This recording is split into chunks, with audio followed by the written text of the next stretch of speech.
Hey everyone, and welcome to another devlog. This week we're kicking things off on Monday afternoon, or evening I suppose, after work, and I'm planning to sit down for a few hours and try and make some progress here. This past weekend I finished up creating all the sprites for the unlockable characters that I want to introduce to Blink. So this week I'm going to focus on getting those implemented in the game, and I think tonight specifically I'm going to start on creating the UI elements necessary for a player to choose their character. So this is our starting point this week. We're on the title screen right now, and if we tap Unlocks, we're taken to this new screen where you're shown the total number of times you've blinked since you installed the game. Now, this number is going to determine which player characters you are eligible to choose, so as that number gets higher, you will unlock more.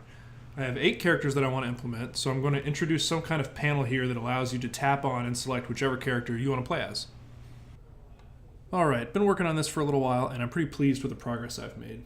So if we go back to our unlock screen, you can see I've set up a panel here, and it's kind of interactable. When you tap on these guys, they kind of change color a little bit, but you can't actually change the selection yet.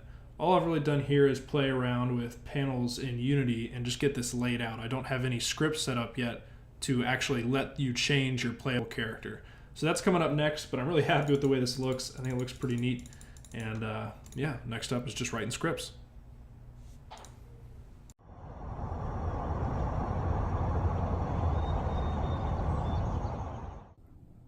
So it's Tuesday afternoon, just got back from work, and I don't have too much time to work on Blink tonight. I'm going to be meeting up with some friends later at one of their homes to make pizza and just hang out and all that good stuff. But for now, I think I'm going to try to make some progress on that character selection panel that I was working on yesterday.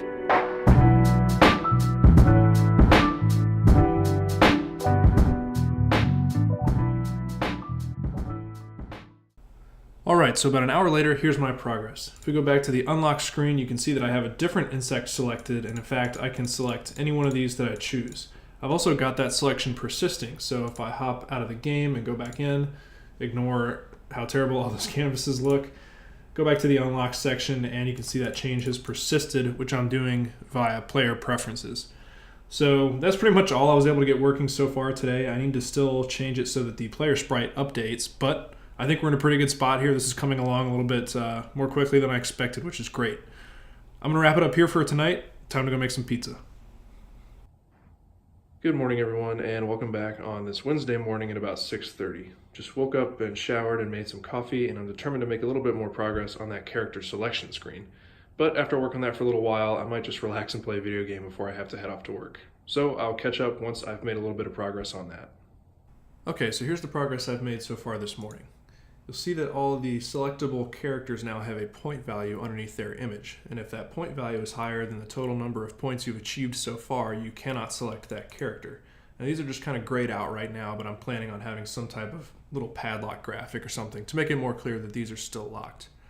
As for the 2 selectable characters, you'll notice it still doesn't change the little player sprite. I took a look at what that would require, and it turns out I'm going to have to refactor some of my player code. So I think I'm just going to table that for either this afternoon or tomorrow and take the rest of the morning off, enjoy a video game before I head off to work. So good progress this morning, and I'll catch up with you guys later.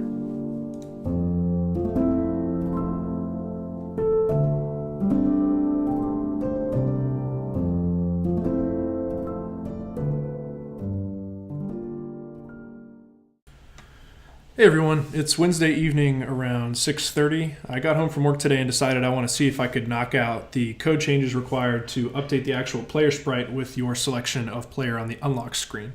So here's my progress on that. You can see that I've got 3 characters unlocked here, and if I select a different one, that change is immediately reflected on the player flying around. If I go ahead and tap back, I can see that that change persists, and if I start the game, I start the game with my new player, which I think looks really cool. I'm really happy with the way this turned out. Also, if you stop the game and start back up, because I'm using player preferences to store this information, I'm able to load up the same character that you were using when you last played the game. So I'm really happy with how this turned out. It took not quite as long as I thought it would, and probably because I made so much progress tonight, I'm just going to take the night off. So I'll catch up with you guys tomorrow. Hey everyone, welcome back. We've fast forwarded to Friday afternoon after work. I decided to take last night off just to give myself a little bit of free time since I had already made so much progress this week, which was pretty nice. But I have a few more things that I want to wrap up before this week's video is complete. One thing that I want to work on tonight is creating a little piece of artwork for a lock icon. And that lock icon is going to appear over the characters that you have not yet unlocked on the progress screen. So I'm going to get started on that now. I'm going to be meeting up with some friends in a little bit so I don't have too much time. But whatever I don't finish up tonight, I will finish up tomorrow. So I'll catch up with you guys then. This is my lock. Now I know what you all are thinking.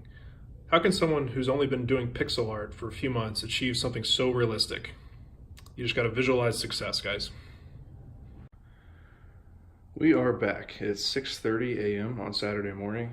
It's looking like it's going to be a very relaxing weekend for me, which I'm pretty excited about. So I'm going to kick things off by hopefully wrapping up the unlock screen and fixing a few bugs. And once I do that, I think it's going to wrap up this week's video.